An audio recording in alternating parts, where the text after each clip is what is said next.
But again, thank you. What a wonderful day. We did that a few years ago. I think that's something we should keep doing. Everything at this conference, we're going to keep doing it, whatever city we go in. But again, good morning. What a wonderful day. As I've always said, I wake up with passion and energy, desire to be the best I can be for you. Okay? And you should wake up and feel the same way in your locals to service your membership, because that's what I do. People say, what do you do? I work for you each and every day to be the best I can be. And I'm proud of that. So, again, I want to thank everyone in this room for the work you do each and every day, whether you're in your CAP councils, whether you're in your plants, whether you're an elected official in your plant. Thank you for what you do. It's not easy. I've walked that walk. You get beat up, you get banged up in the political arena, you get banged up, but stay strong.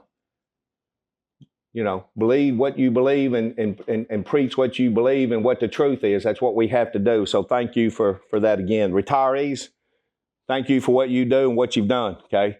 There's a lot of you in this room that have paved the way, and you're still showing up and showing out every day. So thank you for what you do. Thank you, thank you. This is a tough one. I lost my stepmom. She passed away. But Rodney, thank you for pulling everybody together yesterday and for that prayer. There was a few pictures taken. My dad had them pictures and showed my stepmom. He said she smiled. So this morning when I called him, how you doing, Dad? Two things he said to me. He brought up about that picture. Any of you in here got that little wallet that's black that we give out a few years ago, the money clip? He said, you have another one of them. He said, Linda loved that more than anything that she ever had. She kept her insurance card and everything. It was so handy. Do you have an extra one? Because I want to put her stuff in it to put with her. Two things this morning about us praying, and asked me for a little black wallet. I said, Dad, well, how are you? And he was really groggy and, you know, rightfully so. And so thank you guys for all your thoughts and prayers. Unfortunately, that's life. That's how tough it is. She's in a better place now, not suffering. The last thing I got to say to her, I prayed with her. And she said, where are you at, Timmy? I told her. She said, keep doing what you do. And I waved at her, and that was it. So thank you, guys. So I'm going to get into my remarks. And as I go through my remarks, I'll stop and pause. But again, good morning, brothers and sisters. It's truly an honor to stand before you today at the 2025 Fall CAP Conference. I love every conference we have, but there are certain ones that just really touch me that have a lot of meaning. They're all great in their own way, okay? They're all unique in their own way. But this in here, it really touches me because of the stuff we done yesterday. We're gathered here not just as union members, but as protectors of democracy. Let me make that clear again. Democracy is under attack. And we got to stand up and we got to fight back. Defending of worker families and champions of the future we will build together. A fair day's work for a fair day's pay. Without the backs of labor, the CEOs cannot make millions of dollars per year. That's us.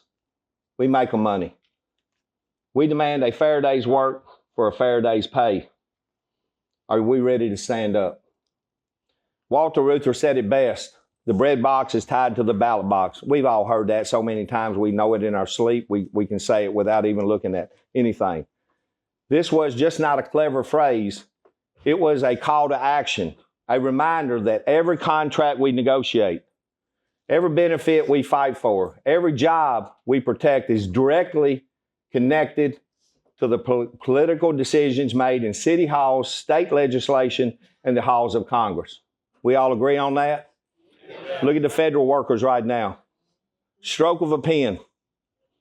Stroke of a pen. And yesterday in the San Antonio Food Bank, you heard what I said when I talked about May 1, 2028 and beyond. If we don't get an agreement, it could be June or July. If we go to strike again to take on these companies, you don't think that Trump won't come after us? I'm just going to call it like it is.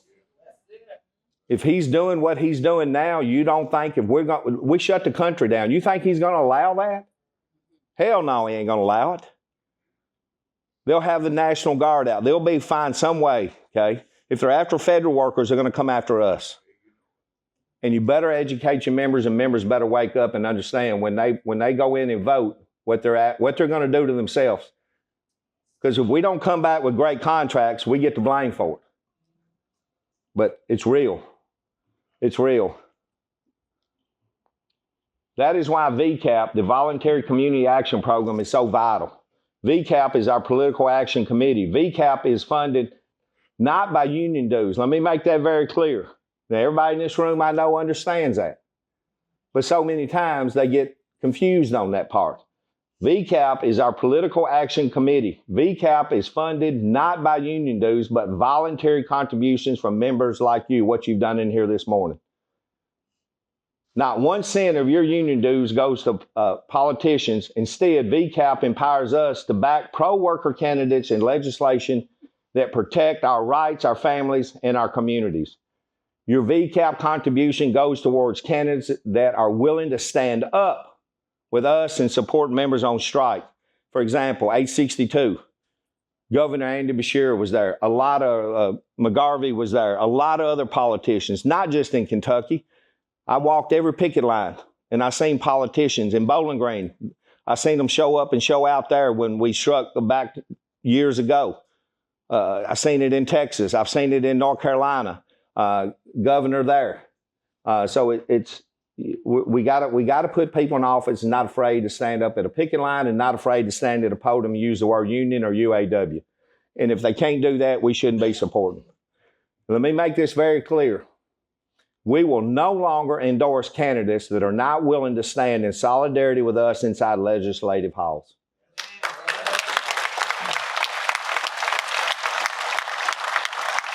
Mark, Anthony, and Kevin know when them questionnaires go out, if they drag ass around and can't get them back, then there's a problem. If they really want our endorsement, they're going to get that done and back in. Now, I understand they're busy like us, but they're the one running for office. Okay? And some of them drag ass around. And I've said, if they're going to drag ass around, then they must not support us because there's a problem. But we're not going to endorse them. Point blank. And you've heard Sean say that. Well, in this region, that's the way it's going to be, period. Let me ask you this. Who is a part of the VCAP? Who is here a part of the VCAP? I don't want to see a show of hands.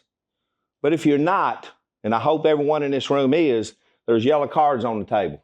I'd like to ask that you consider to be a part of VCAP. Please. You are the backbone of our political power. You're not only investing in your future of labor, but you are recognized with a great gift at the end of the year if you're in the Directors Club. Kevin, Mark, and Anthony work extremely hard on that, and it's tough. But that's where we need your input on things you would like to see if you're a part of the Directors Club. We work extremely hard on that, and you see some of those items. But the real reward is knowing you are helping to elect leaders who stand with us and not against us. Let me say that again. But the real reward is knowing you are helping to elect leaders who stand with us and not against us. We must remember, primary elections, general elections, and special elections, they all matter. My local election one time, Chester, our first president, his second term, hours went by. We knew there was trouble. They come out a few hours later, he lost by 1 vote. I tell this story, I'm going to tell it till I'm no longer able to stand at this podium. 1 vote.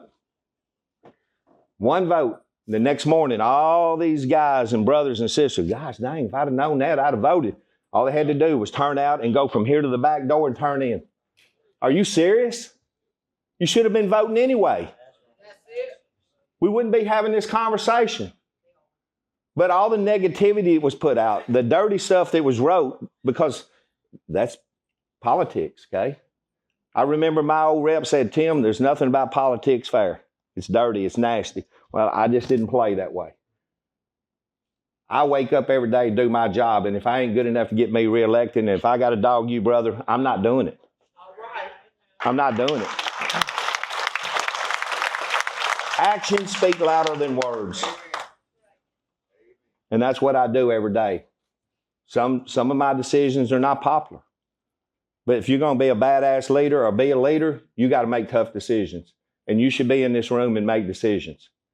And I'm going to make decisions what I feel is best for this union, for your local, or anything we do.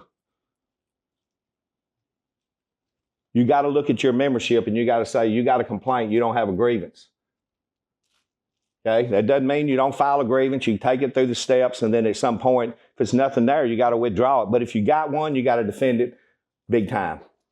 It's like Jason. He's still worried about this arbitration. I'm not worried about it. There he is. He said the attorneys are writing letters and telling the arbitrator he's bad, he should be punished. Come on, man. I've dealt with attorneys. You've dealt with attorneys. If they're fighting against us, you think they do shit fair? Okay? We're going to do what we got to do to represent Roman down to Los Indios. That's the bottom line.